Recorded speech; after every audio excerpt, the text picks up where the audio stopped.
Did you know that over 80% of people struggle to remember what they read in books, while they can recall vivid details from movies and TV shows? One key reason is dialogue. Strong dialogue not only drives a story but makes characters memorable and engaging. In this guide, we're diving deep into the art of crafting dialogue that sticks. Whether you're a writer trying to make your characters come alive or simply curious about the secrets behind great storytelling, you're in the right place. We'll explore how to use subtext to add hidden depth to your conversations and how to make dialogue feel real and authentic. Learn to create conflict that pops off the page and find out how to balance pacing to keep readers hooked. You'll discover tricks to say more with fewer words and weave important details into your dialogue without overwhelming your audience. Plus, we'll show you how to give each character a unique voice and blend showing and telling to perfection. Ready to unlock the secrets of masterful dialogue? Let's get started and transform your storytelling skills from good to unforgettable. Chapter 1. Whispered Secrets. The Power of Subtext. Subtext is like the hidden undertow in a conversation, pulling the reader deeper without them realizing it. It's what your characters don't say that often speaks the loudest. Subtext allows your dialogue to carry more weight and meaning, making your characters more complex and your story more engaging. Think of it as the iceberg principle. What's said is just the tip. What's unsaid lies beneath the surface, unseen but felt. Hemingway was a master of this, and his iceberg theory suggests that only a small part of the story should be visible, while the rest is left to the reader's imagination. For example, instead of a character saying, "I'm angry at you," they might say, "It's fine, I don't care," while clenching their fists. The tension in their words and actions speaks louder than a direct statement. Subtext can also be created through contradictions, what the character says versus what they do. A character might say, "I trust you," but then secretly check someone's phone. That contradiction between words and actions creates rich subtext. According to a study in Psychology Today, people lie in 25% of their daily interactions. This statistic shows just how often people say one thing while meaning another, a perfect opportunity to use subtext in your writing. The key is to make the reader work a little, to read between the lines, and engage more deeply with your story. Chapter 2. Echoes of Authenticity, Nailing Realistic Speech. Creating realistic dialogue is about capturing the way people actually talk while trimming the fat to keep it engaging. Real conversations are full of ums, pauses, and tangents, but in writing, these can bog down the pace. Your goal is to strike a balance. One of the first steps to writing authentic dialogue is to listen to how people speak. Eavesdrop on conversations in a coffee shop or watch interviews. Notice how people rarely speak in full sentences, how they interrupt each other, and how they repeat themselves. But when writing, you should clean it up. Keep the natural flow, but cut out the parts that don't serve the story.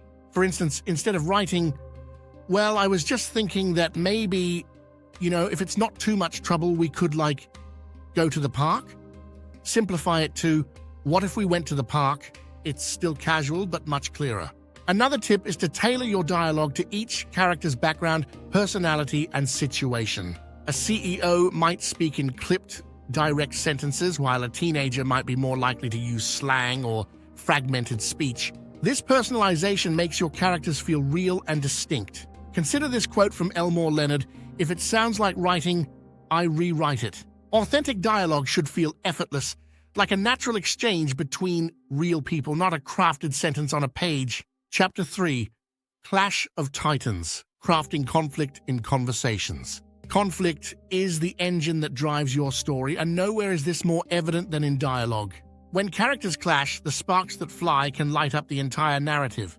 But to create truly compelling conflict, you need to go beyond just surface-level disagreements. Start by considering each character's goals, motivations, and fears. When these elements collide, conflict naturally arises. For instance, if one character is desperate to protect a secret and another is determined to uncover it, their dialogue will be charged with tension.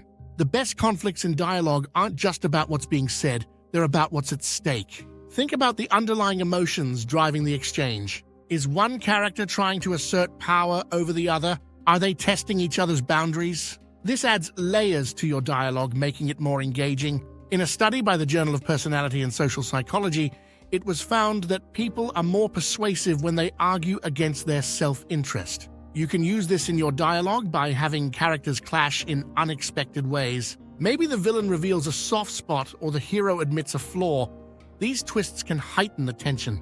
Conflict in dialogue doesn't have to be loud and explosive. Sometimes, the quietest exchanges are the most intense. A simple, "I thought you understood," can carry more weight than a shouting match if it's delivered in the right context. Chapter 4. Rhythms of Conversation. Pacing your dialogue. Pacing in dialogue is like a heartbeat. It sets the tempo of the scene. Too fast, and the reader might get lost. Too slow, and they could lose interest. Mastering the rhythm of your dialogue is key to keeping your audience engaged. One of the most effective ways to control pacing is by varying sentence length. Short, snappy sentences can quicken the pace and create a sense of urgency. For example, in a high-stakes situation, you might write, "He ran, she followed. No time to think." The brevity mirrors the character's breathless tension. On the other hand, longer sentences can slow things down, giving the reader time to savor the moment. This is useful in scenes of reflection or emotional depth. For example, she sat by the window watching the raindrops race down the glass, her thoughts drifting back to the argument they had earlier, wondering if she'd ever find the right words to make things right. Pauses are another tool for controlling pacing. A well-placed pause can add dramatic tension or give the reader a moment to digest important information. You can create this effect by using ellipses, dashes, or even a line break. For instance, "I never meant to hurt you." Dialogue tags also play a role in pacing. Tags like "he said" or "she whispered" can be used to slow down the conversation, giving the reader a breather. In contrast, removing tags altogether can speed things up, making the exchange feel rapid fire. Remember, pacing should match the mood of the scene. In a thriller, you'll want to keep things moving fast, but in a romance, you might want to linger on certain exchanges. Finding the right rhythm is all about what serves your story best. If you're enjoying these tips, don't forget to subscribe so you don't miss out on the rest of the guide. Up next, we'll dive into how to say more with less in dialogue. Chapter 5. Silent Voices, the art of saying more with less. In storytelling, sometimes what isn't said speaks volumes. Learning to say more with less can elevate your dialogue, making it more impactful and memorable. Brevity forces you to choose words carefully, ensuring each one carries weight. Hemingway once said, "The dignity of movement of an iceberg is due to only 1/8 of it being above water." This idea applies to dialogue. What's left unsaid can carry as much meaning as what's spoken. When characters speak in short, clipped sentences, it can suggest tension, discomfort, or even a deep understanding that doesn't need words. Consider how, in The Great Gatsby, F. Scott Fitzgerald uses the simple phrase, "Can't repeat the past? Why, of course you can." This short line is loaded with desperation, nostalgia, and a refusal to accept reality, all conveyed in just a few words. To master this technique, focus on subtext and context. If your character is heartbroken, they might simply say, "I'm fine," while their actions, like avoiding eye contact or fidgeting, tell the real story. This approach engages the reader, making them an active participant in deciphering the true meaning behind the words. According to research from the University of Missouri, people often use indirect communication to express difficult emotions. This natural tendency is a goldmine for writers. Instead of spelling out every emotion, let your readers fill in the gaps. It makes your dialogue richer and more engaging. Using fewer words can also quicken the pace of a conversation, adding urgency or intensity. For example, in a thriller, a character might just say, "Run," instead of, "We need to get out of here fast." The brevity heightens the stakes and keeps the reader on edge. Chapter 6. Hidden Layers, weaving exposition into dialogue. Exposition is necessary to build your world and flesh out your characters, but dumping information on your readers can slow your story down. The trick is to weave exposition into your dialogue seamlessly so it feels natural and engaging. One effective way to do this is through conflict or tension. When characters argue or disagree, they often reveal key details about the world or their past. For example, in Breaking Bad, when Walter White argues with his wife about money, we learn about his financial struggles and the larger context of their lives without feeling like we're being fed information. You can also use curiosity to your advantage. Introduce intriguing snippets of exposition that leave the reader wanting more. Instead of explaining everything at once, drop hints through your dialogue. For instance, a character might say, "You're still upset about what happened in Madrid, aren't you?" The reader will be curious about what happened and eager to find out more. Another technique is to reveal exposition through a character's unique perspective. A character's bias or personality can color the way they present information, making it more interesting. For example, a paranoid character might describe a safe neighborhood as dangerous, adding a layer of depth to the exposition. In The Hunger Games, Suzanne Collins uses Katniss's inner thoughts during conversations to reveal details about the dystopian world. Katniss might be talking about something mundane, but her thoughts add context, like the scarcity of food or the oppressive government, without feeling like a lecture. Remember, the key to effective exposition in dialogue is subtlety. You want to inform the reader without taking them out of the story. Keep the information relevant to the characters and their immediate situation, and avoid overloading your dialogue with too many details at once. Chapter 7. The Melody of Speech. Finding each character's unique voice. A crucial part of writing memorable dialogue is giving each character a unique voice. If all your characters sound the same, your story can become monotonous. Each character's voice should reflect their personality, background, and experiences, making them distinct and recognizable. One way to achieve this is by tailoring vocabulary and syntax to each character. For example, a well-educated professor might use complex sentences and precise language, while a teenager might speak in short, slang-filled bursts. This distinction not only makes your characters more believable, but also helps the reader connect with them on a deeper level. In To Kill a Mockingbird, Harper Lee gives each character a distinct voice that reflects their background. Atticus Finch speaks with calm authority, while Scout's narration is filled with the curiosity and innocence of a child. These differences enrich the story and make the characters more vivid. Another technique is to consider each character's emotional state and how it influences their speech. A nervous character might stammer or speak in fragmented sentences, while a confident one might be more eloquent. The rhythm of their speech can also vary.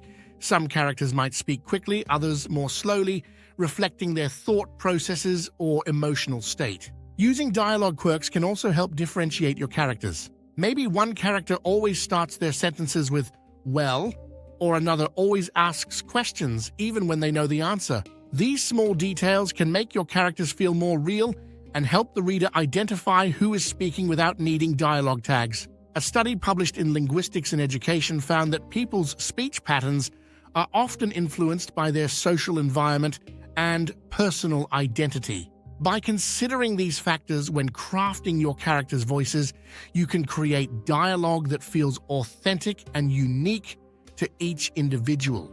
Chapter 8. The Golden Rule. Balancing show and tell in dialogue. One of the biggest challenges in writing dialogue is striking the right balance between showing and telling. Showing involves letting the reader experience the scene through action, senses, and feelings, while telling is more direct, providing information in a straightforward way. When it comes to dialogue, showing often involves using actions, body language, and tone of voice to convey meaning. For instance, instead of having a character say, "I'm nervous," you might show them tapping their foot or biting their lip. This method allows the reader to infer emotions, making the scene more immersive. On the other hand, telling can be useful for conveying information quickly or emphasizing a point. For example, in a fast-paced thriller, you might need to quickly inform the reader of an important detail through dialogue like, "The bomb's set to go off in 5 minutes." Here, directness is key to maintaining tension. A mix of showing and telling in dialogue can keep your narrative dynamic. If you rely too much on telling, your dialogue can feel flat or expositional. But if you show everything, you might slow down the pace or overwhelm the reader with too much detail. The balance depends on the context of the scene and the overall tone of your story. Elmore Leonard famously advised, try to leave out the part that readers tend to skip. This applies to dialogue as well. If a piece of dialogue isn't pulling its weight by either showing something important or telling something necessary, consider cutting it. Another tip is to use showing to reveal character traits and telling to push the plot forward. For example, a character might show their nervousness through actions, but directly tell another character what's worrying them to move the story along. Remember, the best dialogue is both informative and engaging. It should reveal character, advance the plot, and keep the reader hooked, whether you're showing, telling, or a bit of both. If you found these tips helpful, make sure to subscribe so you don't miss out on future content.